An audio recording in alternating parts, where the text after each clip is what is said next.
Al comienzo hablábamos de que es importante tener un lugar adecuado donde recibir a nuestros pacientes.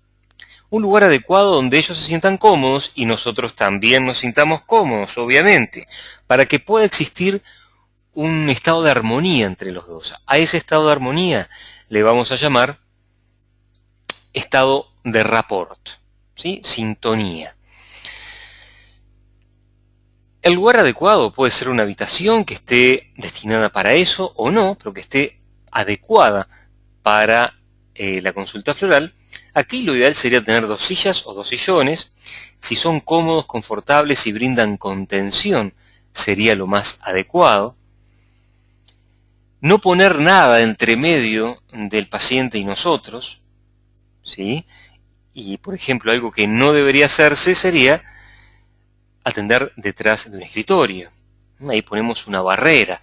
Lo ideal es estar próximos, pero dando el espacio necesario para que la persona se sienta cómoda. Colocar los sillones o las sillas en determinado ángulo, por ejemplo, un ángulo de 45 grados o un poco más abierto, pero nunca enfrentados. Nunca uno enfrentado al otro. Puede ser un ángulo de 90 grados, para darles una idea, pero no a 180 grados, no uno frente al otro, porque eso intimida, ¿sí? Debemos dar la posibilidad de que si la persona quiere mirar y quiere escapar su vista de nuestra mirada, bueno, que lo pueda hacer. Esto es muy importante para que nuestro paciente se sienta cómodo. Bueno, ya vamos a hablar de los sistemas representacionales que me están preguntando aquí. Todavía no hablamos, Bárbara. Ya vamos a hablar de ellos. Eso va a ser el tema también del día de hoy.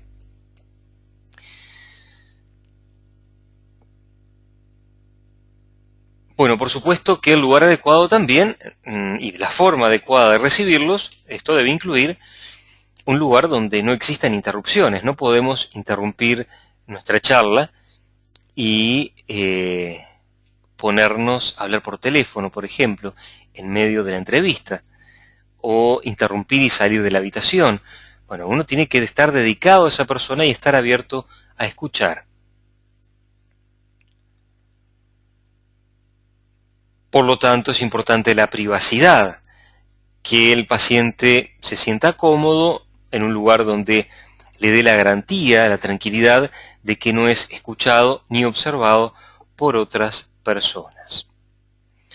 Una vez que tenemos el ambiente adecuado, cuando lo recibimos, algo muy importante que es recibir a una persona que de repente no nos conoce y que estamos recibiendo por primera vez en nuestra casa, en nuestro consultorio, donde sea. Bueno, es importante tomarse unos minutos para hablar de cualquier tema. No ir directamente a enfrentar a la persona de por qué viene con nosotros o qué es lo que viene a buscar, ¿sí? Mejor darnos un tiempo para conversar de lo que ustedes quieran, para conversar de cómo llegó, cómo se enteró, si conoce sobre las esencias florales.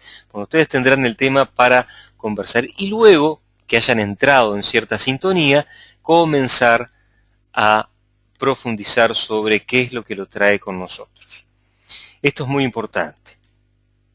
Para poder alcanzar ese estado de rapport ideal que vamos a buscar con nuestro paciente, va a ser muy importante en que acompasemos el estado de humor o el estado de ánimo. Les voy a poner ciertos ejemplos. Imagínense que la persona que viene a atenderse con ustedes está muy deprimida, muy decaída, se sienta en su sillón, queda cabizbaja, cabeza hundida entre los hombros, mirando hacia abajo, y ustedes no pueden dar un salto en el sillón, 4 palmadas en la espalda y sacudirlo y gritarle, vamos arriba, arriba ese ánimo, no tiene que estar así.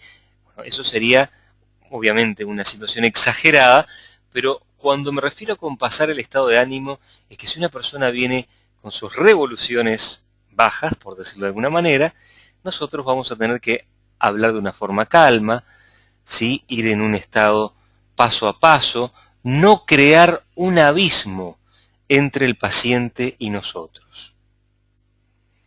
Vamos a compasar también el lenguaje corporal, movimiento corporal, vamos a ver después cómo esté sentada la persona. Patrones del lenguaje.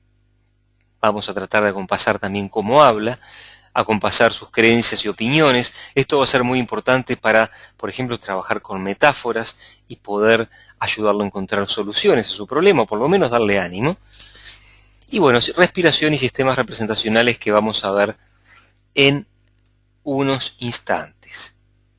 Y ustedes se podrán preguntar cómo saber que entramos en sintonía con nuestro paciente. Cuando existe rapport entre dos personas, cuando hay sintonía entre dos personas, eso es algo que se sabe internamente. A veces nos puede surgir una sensación en nuestro interior. Hay que entender que cuando dos personas están en rapport, en este caso nosotros con nuestro paciente, nosotros también estamos en rapport. No es algo que hacemos que el paciente entre en determinado estado. Ambos, los dos entramos en ese estado, por lo tanto vamos a poder sentir esa sintonía. Puede aparecer en nuestro paciente un cambio en la ruboración de la cara, frases típicas como me parece que te conozco de toda la vida, o seguramente te conozco de antes, o esa sensación de familiaridad que produce el sentirse cómodo, el sentir que uno está en sintonía con la otra persona. Estos ítems que estamos mostrando en este momento son extraídos de la programación neurolingüística, para que tengan una idea un poco de la fuente. Y cuando hablamos de creencias útiles, tiene que ver más que nada con actitudes que el terapeuta floral y que todo terapeuta debería tener a la hora de llevar adelante una consulta, una entrevista. En primer lugar, volvemos a repetir esto del respeto por el modelo del mundo de la otra persona. Respetar a quien tenemos enfrente forma parte de esa humildad que vamos a tener muy pero muy en cuenta. Sí, como decíamos hoy, humildad es la capacidad de poder ponerme en el lugar del otro.